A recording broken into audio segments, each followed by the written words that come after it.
dengarkan sharing firman Pak Raja. Pak Widi standby ya Pak, bagi yang kebuka harap bisa ditutup ya mic-nya ya.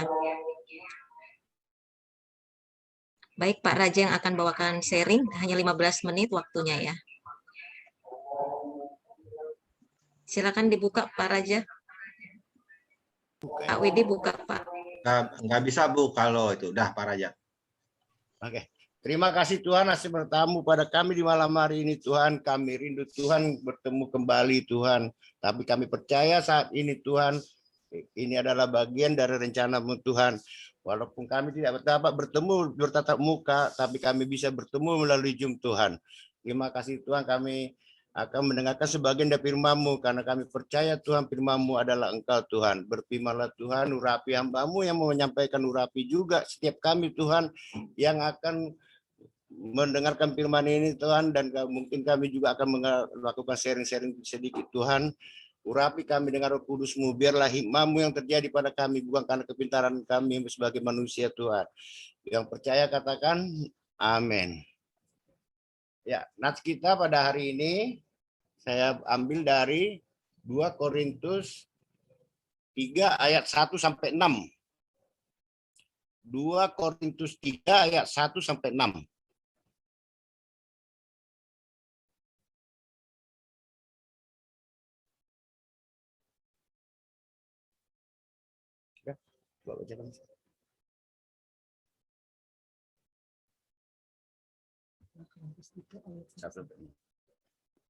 Demikian firman Tuhan. Pelayan-pelayan perjanjian yang baru, adakah kami mulai lagi memujikan diri kami, atau perlukah kami seperti orang-orang lain menunjukkan surat pujian kepada kamu atau dari kamu? Kamu adalah surat pujian kami yang tertulis dalam hati kami, dan yang dikenal dan yang dapat dibaca oleh semua orang. Karena telah ternyata bahwa kamu adalah surat Kristus yang ditulis oleh pelayanan kami. Ditulis bukan dengan tinta, tetapi dengan roh dari Allah yang hidup. Bukan pada loh-loh batu, melainkan pada loh-loh daging, yaitu di dalam hati manusia. Demikianlah besarnya keyakinan kami kepada Allah oleh Kristus. Dengan diri kami sendiri, kami tidak sanggup untuk memperhitungkan sesuatu seolah-olah pekerjaan kami sendiri. Tidak, kesanggupan kami adalah pekerjaan Allah.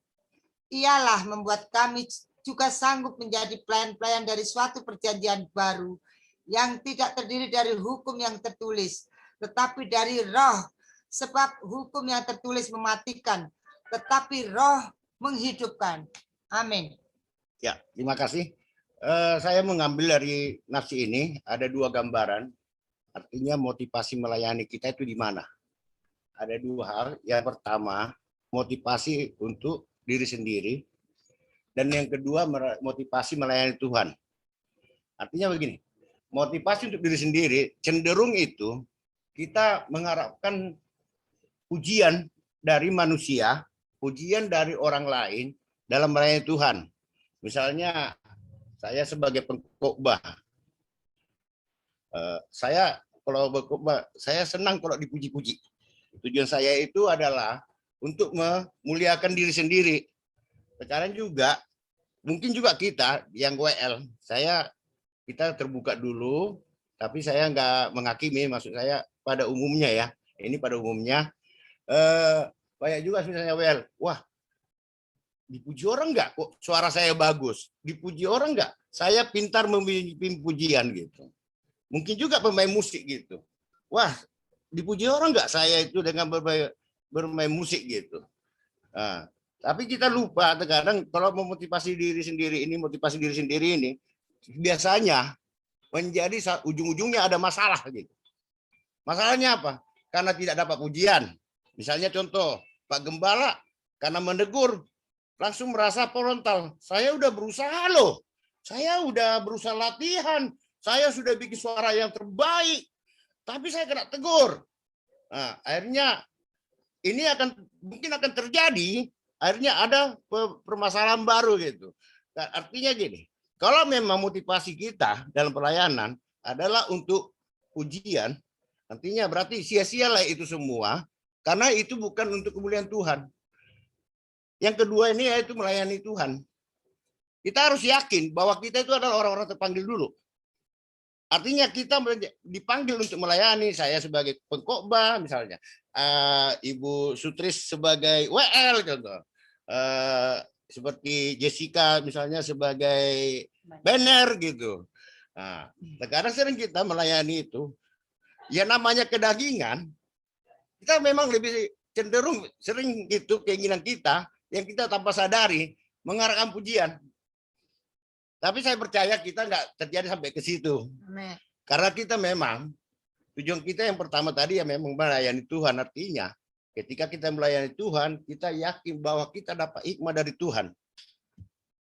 Artinya hikmah itu berarti bukan karena kepintaran kita, bukan karena suara kita merdu. Karena memang Tuhan juga memperlengkapi kita dengan karunia-karunia, dengan karunia-karunia itu. Kita juga harus bersyukur dengan karunia kita punya. Misalnya suara bagus sebagai WL. Banner, wah ada karunia untuk menari gitu. Nah, biarlah itu karunia itu juga yang kita sadari bahwa itu adalah dari Tuhan, dan karunia yang ada pada kita itu juga memang untuk Tuhan gitu. Artinya ketika kita melayani, biar kita diejek, biar kita tidak dipuji, tapi kita tetap sabar, teguh dalam melayani. Karena banyak pelayan kita, hamba Tuhan juga jatuh mental, karena memang tujuan tadi yang tanpa disadari untuk memuliakan diri sendiri. Nah, di sini saya lihat dari kitab Nats ini. Tapi kita juga harus sadar, tujuan daripada amanah agung, tujuan Yesus juga datang ke dunia juga adalah apa? Mari, pergilah jadikan semua bangsaku menjadi muridku gitu. Kita jangan hanya sebatas murid gitu. Saya juga bangga sebagai kita, mungkin ya sebagai kita leader-leader, kita juga harus bangga bahwa kita adalah orang-orang terpanggil. Amin. Kita itu semua orang-orang yang dipakai Tuhan dengan segala karunia yang diberikan kepada kita, yaitu karunia misalnya talenta itu. Dan itulah yang kita punya kesempatan ketika Tuhan sudah mengadukerahkan karunia kepada kita, dan kita pakai untuk memuliakan Tuhan. Ya bisa aja kita mungkin gini, direndahkan orang misalnya. Maaf ya Pak Raja itu orangnya gemuk, jelek gitu. Bu Sutris itu orangnya contoh mabuk ya. Susah. Masa saya lebih kaya? Bu Sutris bisa mengkobai saya gitu. Bisa jadi gitu. Akhirnya kan karena kita merasa lebih rendah, terkadang kita nggak percaya diri dalam melayani Tuhan. Padahal kita itu orang-orang yang terpanggil gitu. Artinya kita itu orang-orang yang mau dipakai Tuhan melalui karunia-karunia yang diberikannya. Ya memang nggak ada manusia yang sempurna, tetapi kan semua punya kelebihan. Dan jangan karena kekurangan kita ini membuat kita lemah itu tadi. Saya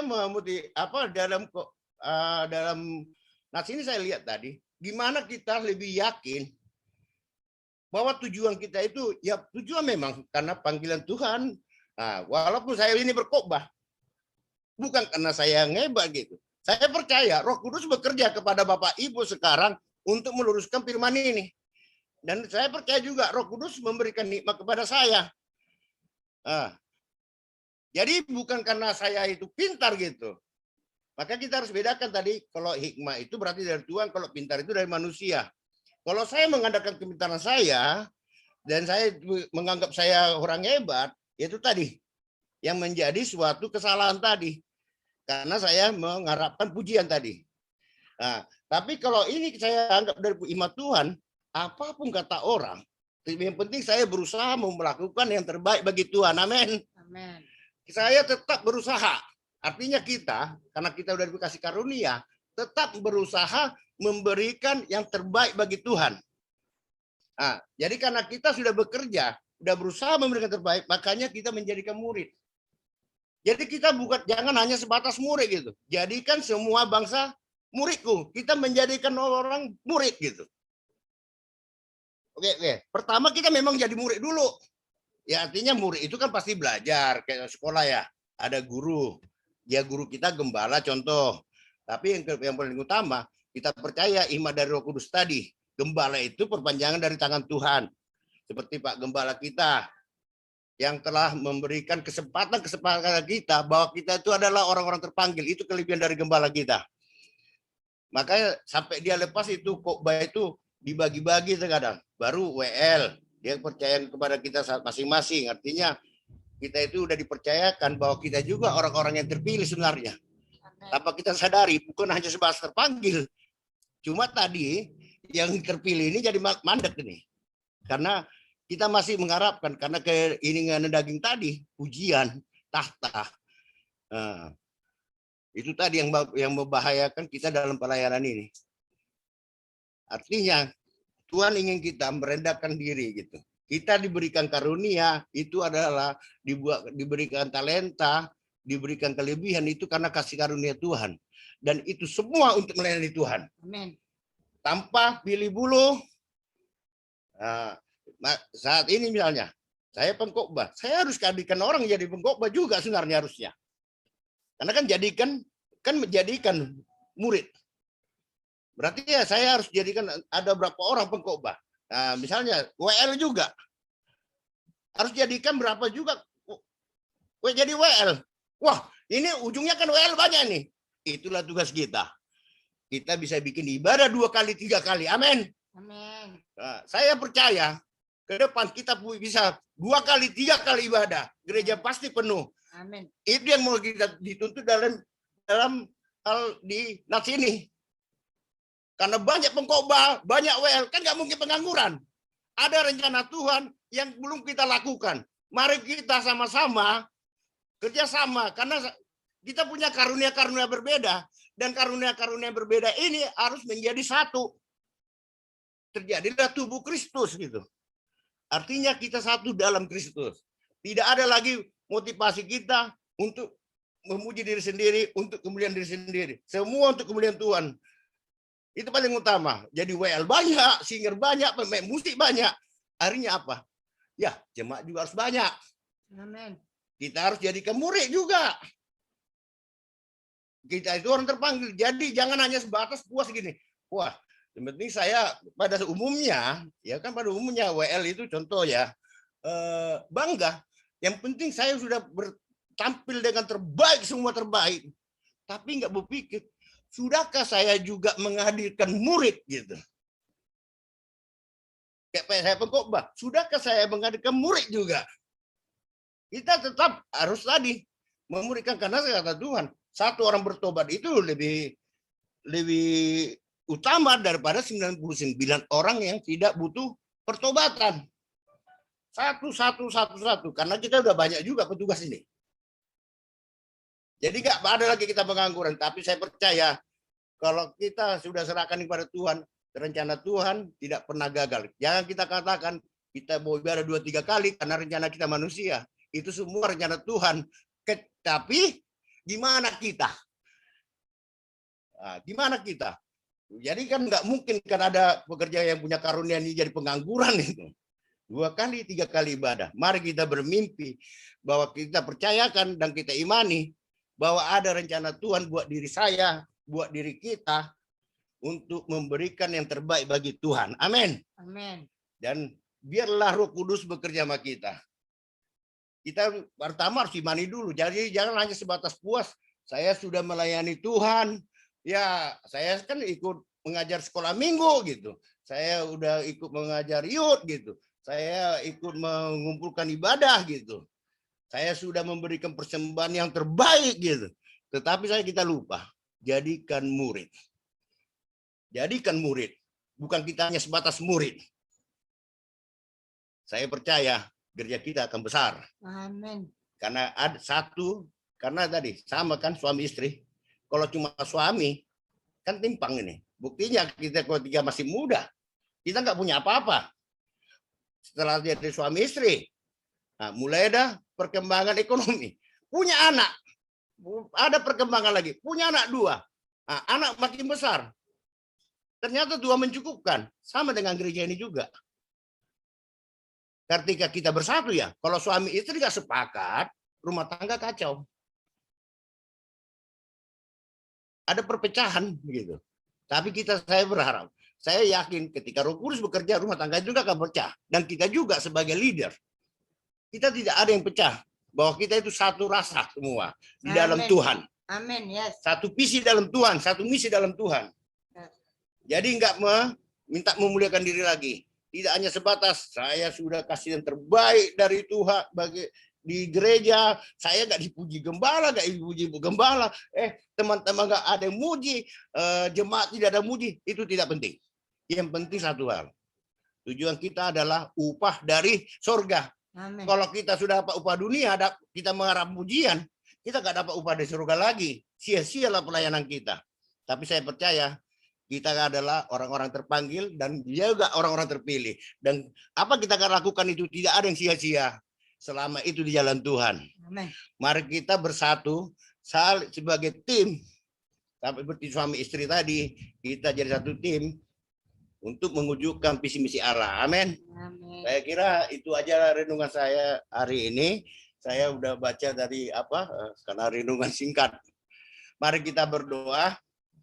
Terima kasih Tuhan atas menyertamu pada kami pada malam hari ini. Kami telah mendengarkan firman-Mu Tuhan.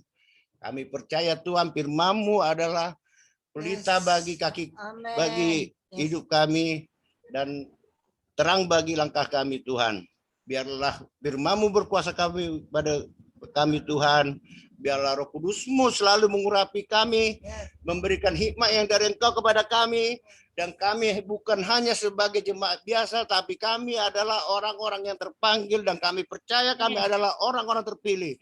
Dan kami ingin melalui gereja ini, nama-Mu semakin dimuliakan.